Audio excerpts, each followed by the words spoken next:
Hey guys, it's Maymay, and you might remember this little wooden mailbox that we got in stock that I told you I would be turning into a mini album holder. Well, today we start the process, and in step one, we will be making the envelope mini album that goes inside. Now, this little box is going to hold 6 or 7 of these guys, so you could literally make a different album for all kinds of different reasons. Maybe for all of your children, all of your children's families, one per grandchild. Maybe you could do one per year, one per event, who knows, but it will at least hold 7 of these little guys. And let me show you how this works. So this little envelope explosion album is perfect for inside of this little mailbox. Now, I did this based on an old video that I have on my channel where I used my envelope maker punch board to create one of these. Today, I'm going to show you how to do it without the punch board because I already have a video of it with the punch board. So that's what we're going to do today. So this one is going to be without punch board, but look what happens. It opens like this, and then it opens like this, and then this side opens, and even this little area opens. You could add another flap that goes inside, and we just might add something to this. But today I want to show you how to create this. Now, I'm going to leave this as a separate video. I'm not going to pile this into the decorating of the mailbox. So part 1 is going to be assembly of this, and let me tell you why. Because this box will hold so many of these, if you want to come back and make another one, I want you to be able to save this video and not have to watch the whole process just to make this guy. So let's do this. So to start your envelope explosion album, you're going to need a piece of cardstock that is 9 by 9. That's the first thing you want to do. Then we're going to make some marks. And I'm just going to use my scoreboard for this because I think it makes it super easy, and a pencil. So on one side, and it doesn't matter because remember this is 9 by 9, on your first side, what I want you to do is make a pencil mark at 5 and at 6, okay? Then you're going to turn it and make a pencil mark at 3 and at 4.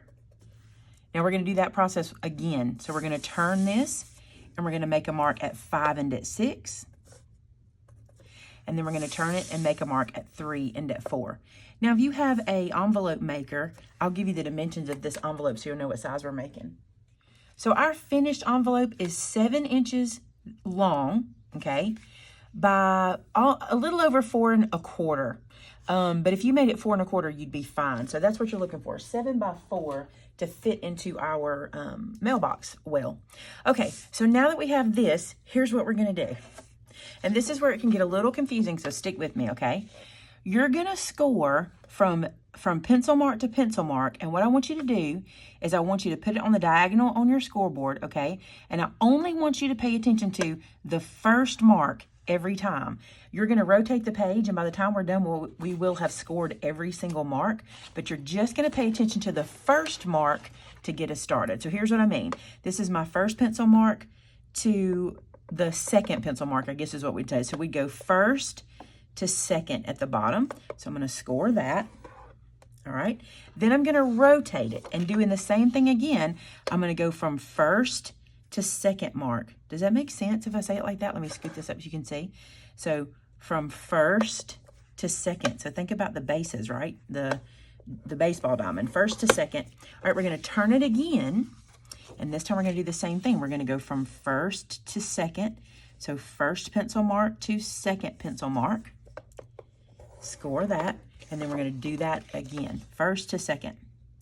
The reason for that is because we want our score marks to cross over each other. And let me show you what's happened here.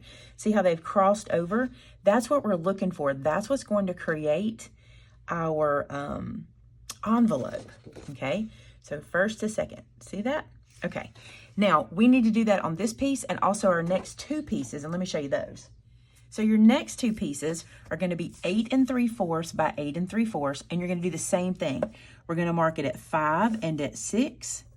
We're going to turn it, and we're going to mark it at 3 and at 4. We're going to turn it. We're going to mark it at 5 and at 6. And then 3 and 4. It's not hard to do, and this is really good if you don't have fancy tools. You can do this without a envelope maker or anything. You really don't even need the scoreboard. You could totally do this with just a ruler and your pencil. Just make the mark and then use the ruler to help you fold. So just to show you, the big thing you need is the measurements. So it's 5 and 6, 3 and 4. Okay, now we can score, and you have to trust this process, okay? You have to believe that it's gonna work, and it will. So what I want you to do is starting with any of your sides, okay? Again, you're gonna start with your first mark to the second mark. You see that? So we're gonna make that mark there, we're gonna make that score, and then we're gonna turn it first mark to second mark, score there, and you should get this nice crossover here, which is what we're getting. And then first mark to second mark. Here's what I want you to do. Don't use your good paper to make these at first. Make yourself a template, okay? Test it first so you can get the motion, you can get used to it, because I don't want you to waste any good paper doing this, okay? So there we go. That gets us our envelope shape. You can see those scores. We've got the crossovers. That's what we're looking for. All right, so let me score that first one we did. So again, first to second mark. So first mark on one side, second mark on the other. Turn it, do the same thing, first to second. What you don't want to do is first to first mark. Let me show you what I mean. You don't want to do this first of the two to this first of the two. You want to make sure you're using the second mark down there. Let me show you with this one because it's smaller. So you want to make sure you use the first mark to the second mark, not the first mark to the first mark. I did that and I made a mistake. You have to keep your crossovers correct. All right, and when you're done, you want to have your little diamond or your little triangle shapes in the corner. All right, so we've got everything scored. Now let's do some trimming. So on these two right here, what I want to do in these little corners is I want to cut away. I'm going to pencil that in so you can see it. So from my marks, what I end up with is this. Okay, I end up with that little piece, and I want to cut away from here. And let me show you how I'm going to do it. I don't want to cut directly on this line. If I do, I end up with some bulk in my folding. What I want to do is bring my scissor out about 1/4 of an inch and go to that middle point. And let me show you what I mean. I'm going to come out about 1/4 of an inch, and I'm going to go to that same center point. See there, I'm still going to that center point, but I'm taking a little more off than what I have scored. Same thing here, about 1/4 of an inch out, and then I will go to that same center point, and hopefully it'll stay. It did good. I didn't get quite there. So you can see what I'm actually cutting away. All right, let me take this off and I'll show you. What I'm actually cutting away is a little extra from that point.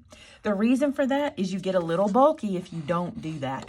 Now you can wait and do this part later. If you want to just cut this directly like you're supposed, like the lines are on your score marks, you can totally do that, and you can cut this bulk out later because you'll find the bulk when you're assembling. But for me, I just go ahead and do it now and save myself a step.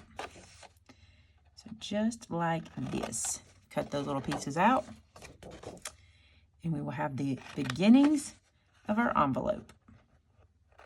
And if you want to be really precise, you can totally measure those spots. I didn't measure. This is just what I'm looking for right here. No big deal. Let's do this one.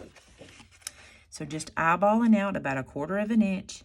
And I'm going straight back to that point. I think you could see what I was doing with that illustration I showed you at the beginning. All right, so you're going to do this on every single section of all 3 envelopes. So I'm going to get my others done, this one and the other one, and we'll get right back together. Okay, so all 3 are cut, and now we can do some folding and creasing.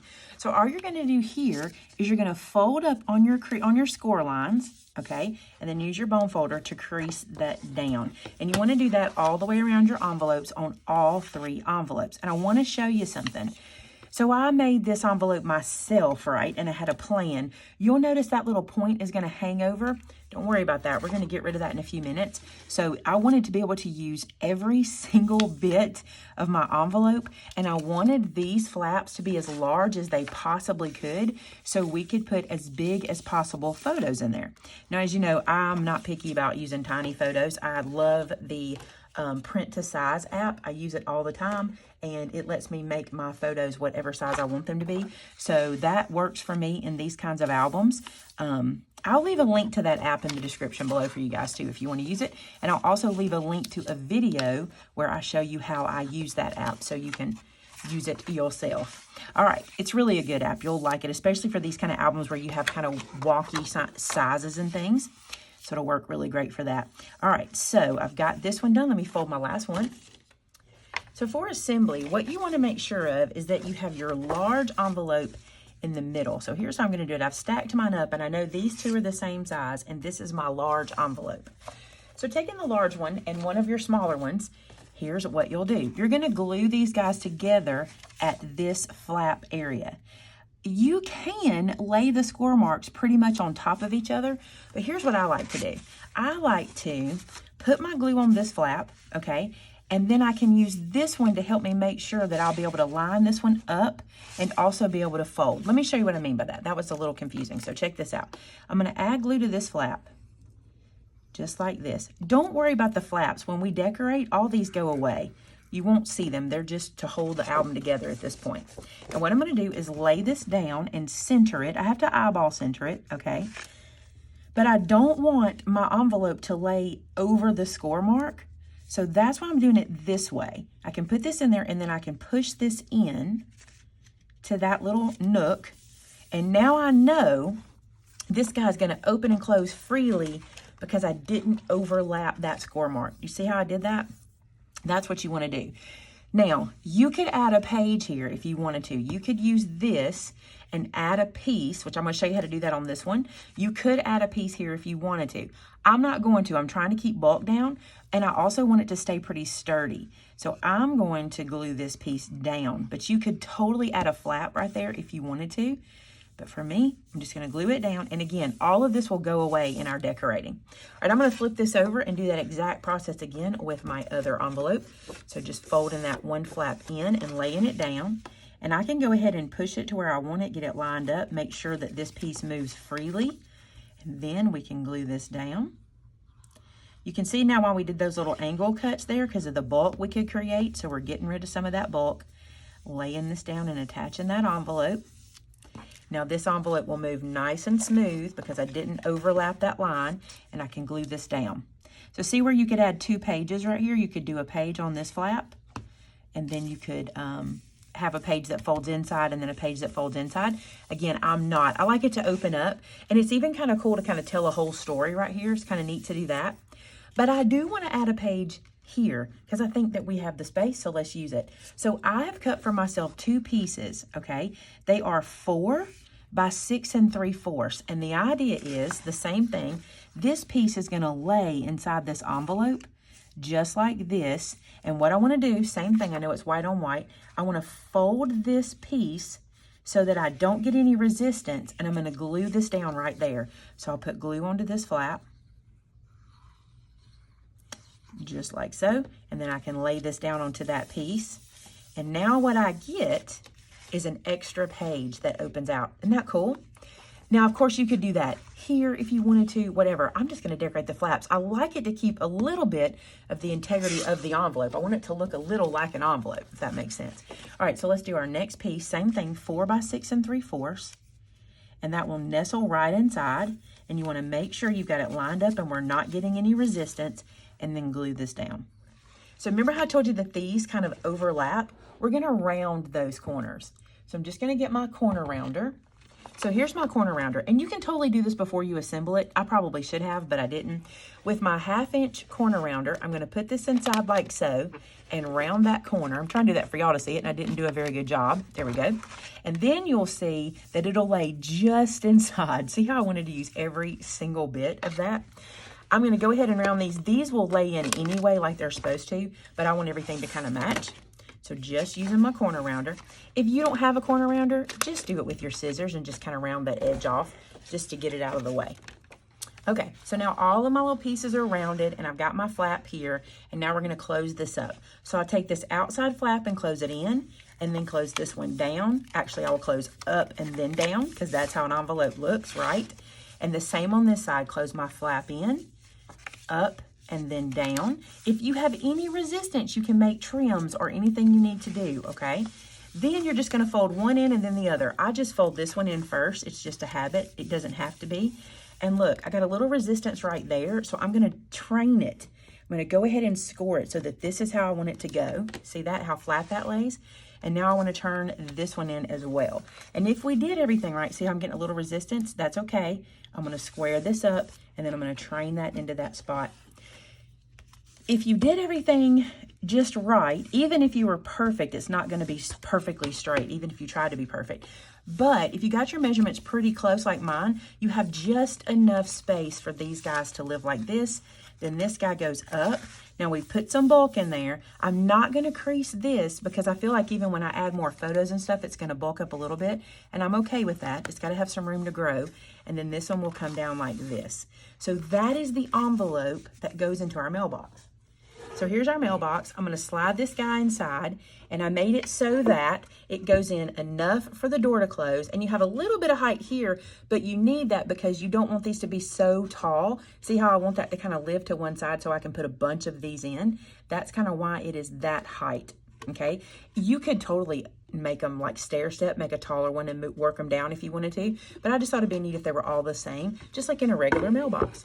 Okay, now I know this video is probably short and it is only the envelope base that we made today, but I wanted to do that on purpose because if you're going to come back and make several of these, maybe over the years, I want you to be able to come back to this video and just quickly reference it to make your little envelope base. So in part 2, which will come out to you on Saturday, we will start decorating the mailbox and we'll start working on our mini album. All right, guys, thanks so much for being here today. I hope you enjoy this. This mailbox is going to be fun. I love these wood projects at Christmas time. So this is going to be a fun one to have sitting in your house, and decorating it is going to be a blast. Now, don't forget to subscribe. Be sure you do that because if you subscribe, you can then set your notifications so that when I put up a video, you will know it. I'm also going to throw a graphic with my schedule in the screen here so you can see what days I do upload. And be sure to like the video. Let everybody know that there's a cool video they want to watch. Thanks so much for being here, guys. If you start making this, and I hope that you do, I want to see it over on my customer gallery. Share it with us at maymaymadeit.com with pictures of what you're creating because I can't wait to see it. Thanks so much, guys. Have a great one. Bye-bye.